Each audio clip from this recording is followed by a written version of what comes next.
गुरुभ्यो नमः अस्मत्परम गुरुभ्यो नमः अस्मत्सर्वगुरुभ्यो नमः मातृभ्यो नमः पितृभ्यो नमः माता पितृभ्यो नमः श्रीमते नारायणाय नमः श्रीमते रामानुजाय नमः श्रीमते विश्वक्सेनाय नमः श्रीमते हयग्रीवाय नमः श्रीमात्रे नमः कैलहरीं हसकलहरीं सकलहरीं श्रीमात्रे नमः ज्ञानानन्दमयं देवं निर्मलस्फटिकाकृतिम् आधारं सर्वविद्यानां हयग्रीवम् उपास्महे।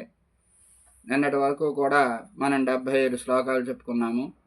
ఇవాళ 76వ శ్లోకం. ఈ శ్లోకంలో జగన్మాతగా తాలూకా నూగారు దాని గురించి వర్ణించడం అనేది ఆదిశంకరాచార్యులు గారు వర్ణించారు. అది చూద్దాం.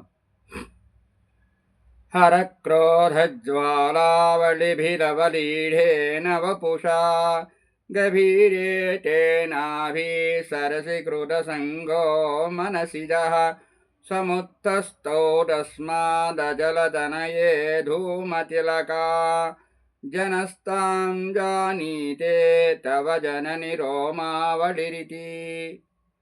हरक्रोधज्वालावलिभिः अवलीढेन वपुषा गभीरे तेनाभि सरसीकृतसङ्गो मनसिजः समुत्थस्थौ तस्मात् अचलतनये धूमतिलका गभीरे जनस्तां जानीते तव जननि रोमावलिः इति। अचलतनये पर्वतपुत्रिक मनसिजः మన్మధుడు మనస్సున పుట్టినవాడు హర శివుని యొక్క క్రోధజ్వాల కోపమునే అగ్నిజ్వాలల యొక్క అవళిభిహి సమూహము చేత అవలీఢేన క్రమ్మబడిన వపుష శరీరముతో తే నీ యొక్క గభీరే లోతైన నాభీసరసి బొడ్డు అనే సరస్సునందు కృతసంగ మునిగాడు చేయబడిన సాంగత్యము కలవాడయ్యాడు. తస్మాత్ ఆ నాభి అనే సరస్సు నుండి ధూమతిలక పొగయనిడే తీగచాలు నిప్పు చల్లార్చినప్పుడు వచ్చే పొగచాలు ధూమతిలక ధూమలతిక అనే పాఠాంతరం ఉంది. అప్పుడు పొగ అనే చిన్న తీగ అనే అర్థం చక్కగా సరిపోతుంది. సముత్థస్థౌ పైకి ప్రాకింది. జనని అమ్మా జనహ లోకము తాం ఆ సొగసు ఆ ధూమలతికను తవ నీ యొక్క రోమావళి నూగారు అని జానీతే తెలుసుకుంటోంది భావిస్తోంది అని భావం. అమ్మా పార్వతి ఈశ్వరుని క్రోధాగ్ని జ్వాలలతో ఆవరింపబడిన శరీరము గల మన్మధుడు తనను కాపాడుకోవడానికి ఆ మంటలను చల్లార్చుకోవడానికి లోతైన నీ నాభి అనే సరస్సులో మునిగి తన్ను రక్షించుకున్నాడు. ఈశ్వరుని క్రోధాన్ని జ్వాలలకు కాలిన మన్మధుని శరీరము నీ నాభి అనే సరస్సులో మునగడం వల్ల చల్లారింది. వేడి వస్తువుపై నీళ్లు పోస్తే అది చల్లారేటప్పుడు పొగ వస్తుంది.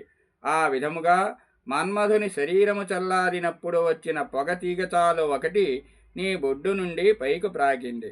ఆ పొగ తీగనే లోకములో ప్రజలు నీ నూగారు అని భావిస్తున్నారు. పార్వతీదేవి నాభి బొడ్డు సరస్సులలే గంభీరంగా ఉన్నదని, ఆ సరస్సులో నుండి పొగలు పైకి పాకినట్టు నాభి నుండి హృదయం వైపు నూగారు వ్యాపించిందని మనం గ్రహించాలి. అమ్మ నూగారు ఆమె నాభి అనే సరస్సులో నుండే వెలువడే పొగచారులా ఉన్నదని చెప్పబడింది. అమ్మ నూగారు అత్యంత సౌందర్యంగా ఉన్నదని గ్రహించాలి. బొడ్డు వద్ద నుండి నిట్టనిలుగా పైకి పోయే సన్నని వెంట్రుకల వరుసను నూగారు అని రోమరాజి అని అంటారు. ఈ శ్లోకంలో ఈ నూగారును గురించి వర్ణించబడింది. నూగారును పొగతీగతో పోల్చారు.